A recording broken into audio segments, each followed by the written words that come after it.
So today what you are working on is the Mitosis lab. And this lab was originally designed to actually have you do some work with the microscope.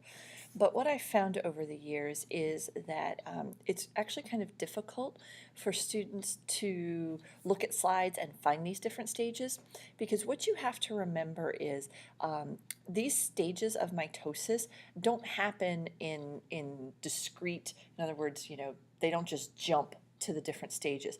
It's kind of like a movie where everything is smooth and fluid. So when we talk about these stages, we're actually looking at kind of like snapshots in time.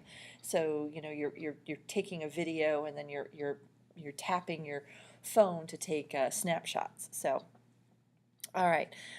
So whenever it says to look at the microscope, you don't want to worry about looking at the microscope, because what we're going to be doing instead is we're going to be using these images, which are our snapshots in time, to represent our different phases.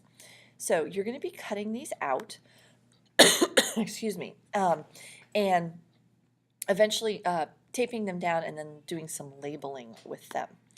So let's go back to the lab itself here. So when you get the pictures, you do want to answer this question as you go. Now this, I will tell you, this answer is found on page 667 of your textbook down at the bottom, and that's where you want to actually use what you actually want to use to answer this.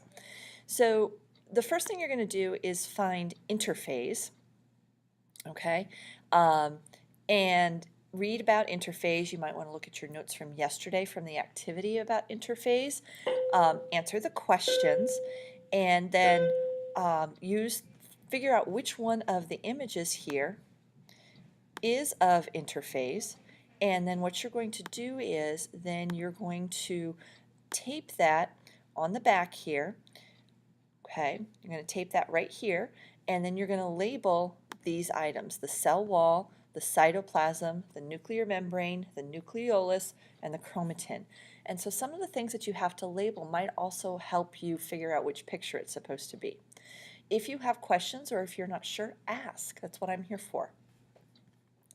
Then you're going to move on to prophase, and it kind of gives a description in terms of what prophase is.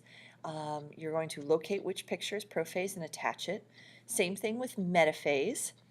There is a question here for with metaphase. Again, use your notes, use the information that you did yesterday. Again, attach and label the picture. You're going to do the same thing with anaphase, and then again with telophase, and then again some questions there. So once you have all of that done, then you have some actually additional questions at the back that, remember, focus on mitosis. That you can work on. But please make sure that with your pictures that you label them appropriately, and make sure I can read them and I know exactly what you're pointing to. That's very, very important for this. Okay? So like I said, if you have any questions, please let me know. I am happy to help.